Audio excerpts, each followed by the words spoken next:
Akala mo alam mo na ang lahat, kaibigan. Pero paano kung sasabihin ko sa iyo na ang pinakakagalang-galang na pangalan sa Pilipinas ay siyang nasa likod ng pinakamalaking sindikato ng droga daw ayon sa Quadcom? Huwag kang bibitaw.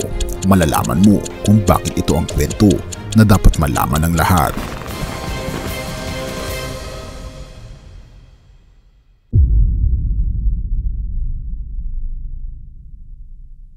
Sa Davao, nagsimula ang lahat.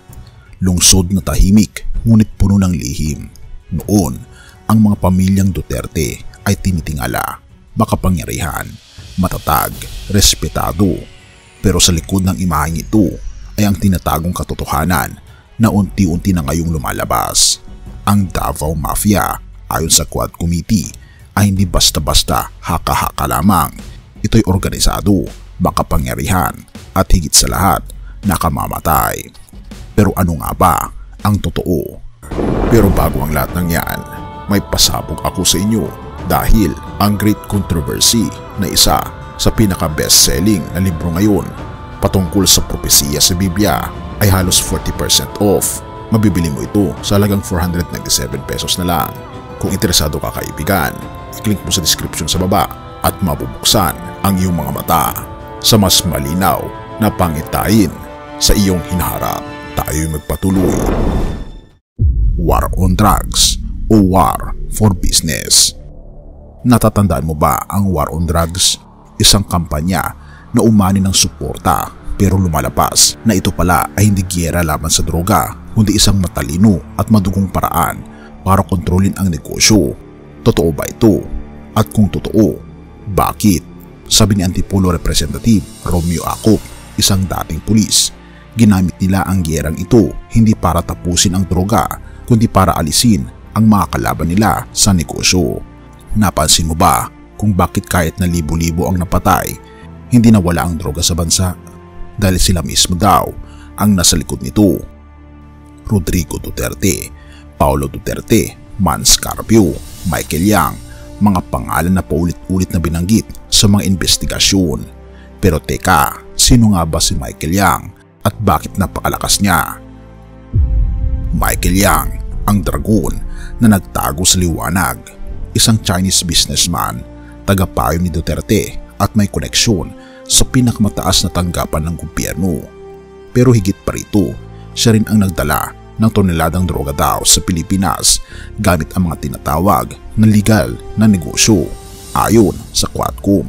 Isipin mo ito, 6.4 bilyong shabu na ipinasok sa Manila Port noong 2017 at 3.4 bilyong droga sa magnetic lifters noong 2018. Sino ang nasa likod nito? Sino ang nagbigay daan? Sabi ng broker na si Mark Taguba at agent na si Jimmy Guban, Paulo Duterte at Michael Yang. Ngunit hindi natapos dito. Sa likod ng bawat transaksyon ay isang madilim na plano.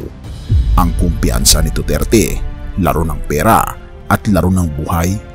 Sa bawat pagpatay ng inosenteng Pilipino, may perang dumadaloy.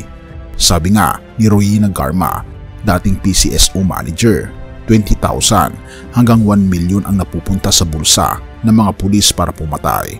Pero bakit ganito?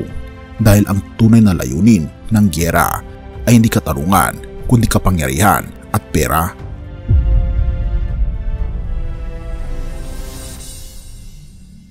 Paano mo rin may papaliwanag ang 615.2 milyon na confidential funds ng Office of the Vice President na naglaho na parang bula?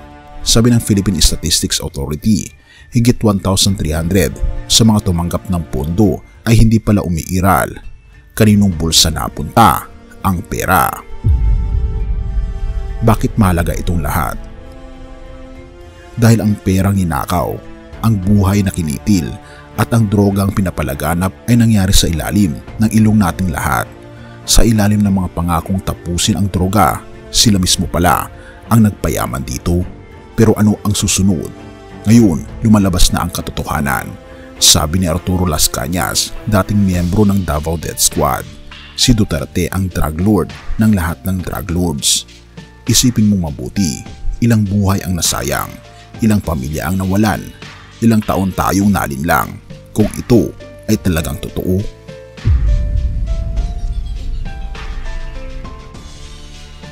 Hindi ito ordinaryong kwento ng korupsyon, kaibigan. Ito ay isang sistematikong pagyurak sa ating bayan sa pangalan ng pamilyang Duterte at ang kanilang mga kasabwat. Pero ngayon, ikaw na ang may hawak ng katotohanan. Gaano ito katotoo, mga kaibigan? Isang tanong na lang ang natitira. Paano mo hahayaang matapos ang kwentong ito? Alamin, kumilos at huwag ipikit ang mata. Dahil ang pinakamapanganib na kasinungalingan ay ang hindi natin kayang tanggapin na tayo mismo ang niloko. Lucas 8:17, sapagkat walang natatago na hindi mahayag, ninalilihim na hindi mabubunyag at malalantad. Sa paglipas ng panahon, anumang kasalanan o katiwalian ay hindi maitatago magpakailanman. Ang ating Panginoong Diyos ay makatarungan at sa tamang oras ang katotohanan ay palaging lalabas sa liwanag. Ang mahalaga bilang bayan ng ating Panginoong Diyos ay maging mapanuri, huwag magbulag-bulagan at kumilos upang ipagtanggol ang katotohanan at katarungan. Purihin ang ating Panginoong Diyos at salamat, kaibigan, sa iyong panonood. Tayo manalangin. Ama naming Diyos na makapangyarihan sa lahat na nasa langit, kami po ay nagpapasalamat sa liwanag ng katotohanan na iyong inilantad sa amin. Patawarin niyo po kami kung minsan ay nagbubulag-bulagan kami sa katiwalian na nagaganap sa aming paligid. Bigyan niyo po kami ng tapang upang maging instrumento ng katarungan at tagapagtanggol ng aming bayan laban sa kasamaan. O aming Panginoong Diyos, hinihiling namin ang iyong gabay at proteksyon para sa lahat ng nakakarinig at nakakapanood ng content na ito. Ipuin mo po ang kanilang mga puso upang maging maingat at mapanuri sa mga pangyayaring nagaganap. Bigyan niyo po sila ng karunungan upang kumilos sa tamang paraan para sa kabutihan ng sambayanan. Idinadalangin namin sa tamang panahon ang lahat na nagkasala ay mapanagot at ang aming bayan ay muling makalaya mula sa kadiliman ng katiwalian at kasamaan. Salamat po, Panginoong Diyos, sa patuloy na pag-aalaga sa amin. At gabayan po kami at patnubayan po kami at patawarin po kami sa lahat ng aming pagkukulang at pagkakasala, sapagkat ito ay isang hiling sa matamis na pangalan ng aming Panginoon Hesus. Amen.